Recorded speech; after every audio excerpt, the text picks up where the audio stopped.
You might be here because something in your relationship with your adult children feels off. Maybe they've pulled away. Maybe conversations feel tense, or they don't call as much. And like so many loving parents, you're left wondering, did I say something wrong? If you haven't seen our first video, 5 Toxic Phrases Elderly Say That Push Adult Children Away, I truly recommend starting there. It resonated with so many of you, not because it placed blame, but because it helped us look at familiar words with fresh eyes and soft hearts. This video is a follow-up, because there are more subtle phrases we say with love, pain, or habit that might be quietly creating distance instead of connection. But don't worry, just like last time, we won't stop at what not to say. I'll show you simple shifts, gentle rewrites that can open the door to deeper understanding, respect, and even healing. So, settle in. Take a breath. This isn't about judgment. It's about hope, honesty, and the power of words to bring us back together. Let's begin. Phrase number 1. You're always too busy for me. On the surface, this sounds like a simple observation, but underneath it often carries years of sadness, frustration, and unmet needs. It may come out during a phone call that ends too soon, or after a family visit that felt rushed. The message you're trying to express is, I miss you. I wish we had more time. But what your adult child hears is blame. To them, it feels like a guilt trip, as if they're being told they've failed you just by living their life. They may already be overwhelmed with work, children, health, or their own emotional load. And when they hear, "You're always too busy for me," it doesn't make them want to connect. It makes them feel even more distant, even defensive. But here's the shift.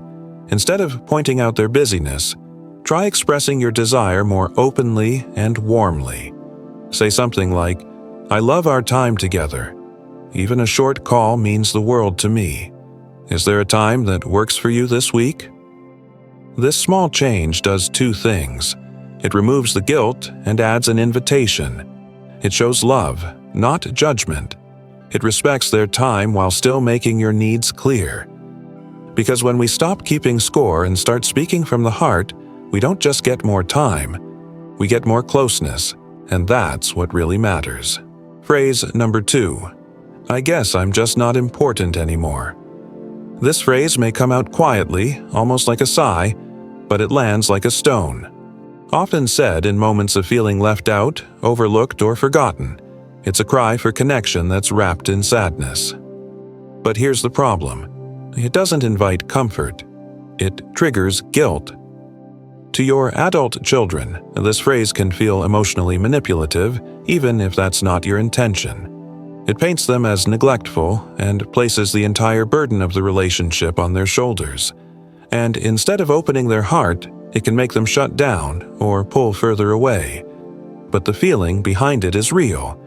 You do want to feel seen, included, valued, and you deserve that. So how can we say it differently? Try this instead. I miss feeling involved in your life. It means a lot to me when you share what's going on.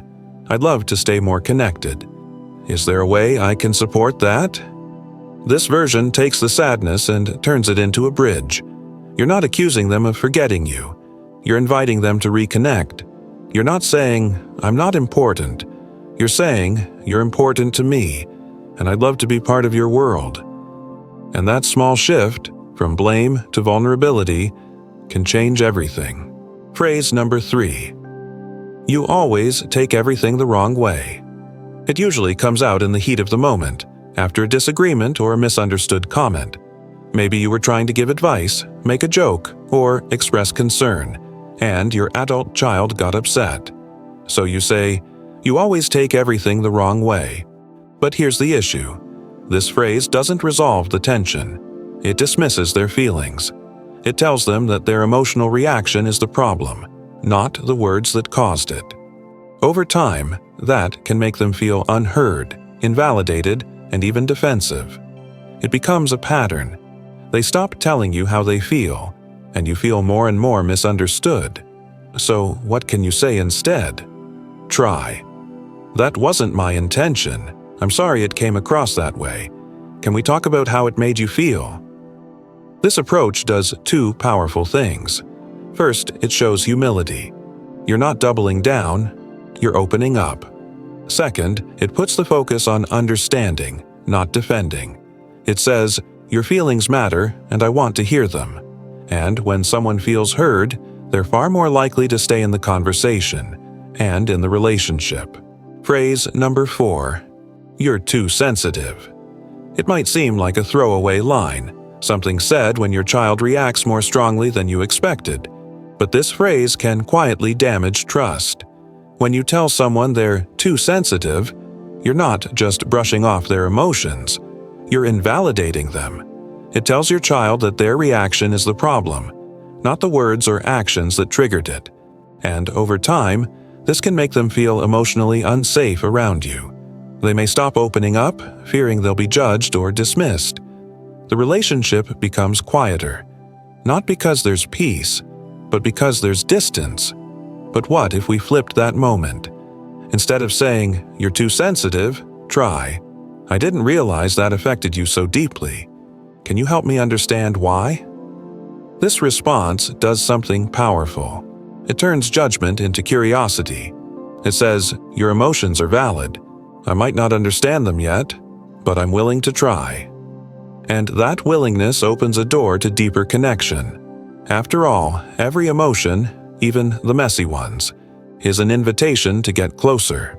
When we stop labeling feelings as too much, we start making space for love to grow in ways we never expected. Phrase number 5. I guess I'm just not important to you anymore. This one stings, for both you and your child. It often slips out during a moment of loneliness or disappointment. Maybe they forgot to call, maybe they canceled a visit. And suddenly, that old ache of feeling left behind turns into this phrase, I guess I'm just not important to you anymore. But let's pause for a moment. While this statement might be rooted in pain, what your child hears is emotional manipulation. It suggests their love is conditional. It frames their actions, or inaction, as proof of rejection. And instead of inspiring closeness, it creates shame, guilt, and distance. So what can you say instead? Try. I've been missing our connection lately.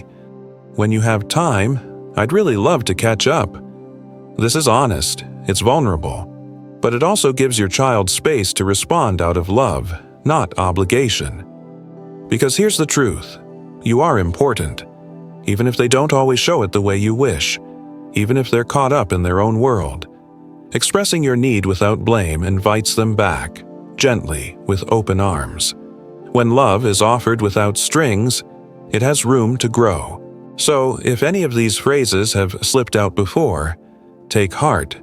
It doesn't mean you're a bad parent. It means you're human.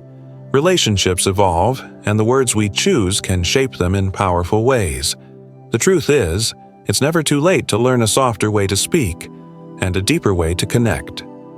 Even the smallest change, a shift from guilt to gratitude, from blame to curiosity, can open doors that have quietly closed. Your voice still matters. Your love still reaches. And your willingness to grow, that might be the very thing that brings your family closer than ever. Thanks for spending this time with me. If you haven't already, watch the first part of this series. 5 Toxic Phrases. Elderly say that push adult children away. It's a heartfelt companion to this video, and together they just might transform the way you connect with those you love most. See you next time.